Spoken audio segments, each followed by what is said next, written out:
If you ponder on that list, and even more so if you read the 28th chapter of Deuteronomy on which it's based, you'll find that one major element in the curses is mental and physical sickness. I'll develop this a little further by reading some passages from Deuteronomy 28 where the curses are specified in many times in great detail. Beginning in Deuteronomy 28 verses 21, 22, the Lord will plague you with diseases until he has destroyed you from the land you are entering to possess. The Lord will strike you with wasting disease, with fever and inflammation, scorching heat and drought, with blight and mildew, which will plague you until you perish. Notice that it specifies there diseases in general, and then particularly wasting disease, fever, and inflammation. Then in verses 27 and 28, the Lord will afflict you with the boils of Egypt, and with tumors, festering sores, and the itch, from which you cannot be cured. The Lord will afflict you with madness, blindness, and confusion of the mind. Just pick out the significant words there, all part of the curse. Boils, tumors, festering sores, and the itch, madness, blindness, and confusion of the mind. All those are part of the curse. Then on in verse 35, the Lord will afflict your knees and legs with painful boils that cannot be cured, spreading from the soles of your feet to the top of your head. All that's part of the curse. Skin diseases. Deuteronomy 28, verses 59 through 61, still listing the curses. The Lord will send fearful plagues on you and your descendants, harsh and prolonged disasters, and severe and lingering illness. He will bring upon you all the diseases of Egypt that you dreaded, and they will cling to you.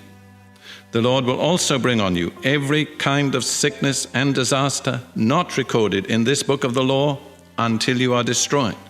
Notice again the items listed there: severe and lingering illness, and then all the diseases of Egypt. And I've lived in Egypt. I've spent more than 3 years of my life in Egypt. Believe me, there are few diseases that are not experienced in Egypt. And it says all the diseases of Egypt. And then it goes on to say, if there should be any diseases not included in that, the Lord will also bring on you every kind of sickness and disaster not recorded in this book of the law. In other words, every kind of sickness, disease is part of the curse. Logically, therefore, and the Bible is the most logical book I've ever read, and I used to be a professor of logic.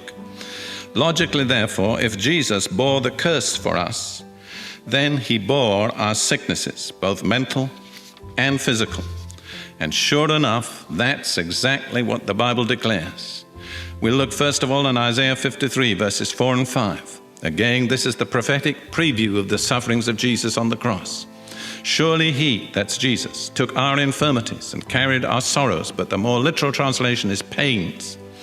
Surely he took up our infirmities and carried our pains, yet we considered him stricken by God, smitten by him and afflicted. But he was pierced for our transgressions, he was crushed for our iniquities. The punishment that brought us peace was upon him, and by his wounds we are healed. Notice there it speaks of infirmities and pains. We need to know that infirmities are what we might call congenital weaknesses, like many people have a hereditary tendency to diabetes or to arthritis. That would be an infirmity. A sickness would be the specific condition that we are exposed to through the infirmity. Jesus took our infirmities, our sicknesses, and our pains. He made complete provision. If you look there in that passage in Isaiah 53, you'll see there are 3 words that describe the spiritual, 3 words that describe the physical: transgressions and iniquities, and then peace. That's spiritual. Because Jesus was pierced for our transgressions and crushed for our iniquities, he offers us peace. Then there are 3 physical words: infirmities, pains, and healing. Because Jesus took our physical infirmities, bore our physical pains, therefore he offers us physical healing. All that I've said about the death of Jesus and his provision of healing, which I quoted from the Old Testament, from Isaiah chapter 53, is fully confirmed in the New Testament. So Jesus coming in fulfillment of the prophecies of the Scripture for the Messiah, the deliverer, fulfilled all that was written in Isaiah 53, including this aspect of physical deliverance. He took up our infirmities and carried our diseases. Jesus endured the physical wounding of his body that he might be able to offer us physical healing for our bodies. And it's significant, I think, that Peter places that in the perfect tense. It's a finished fact. By his wounds you have been healed.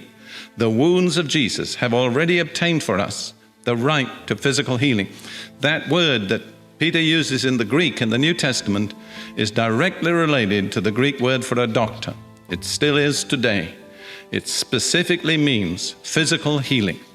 By the physical wounds of Jesus, physical healing has been obtained for you and me.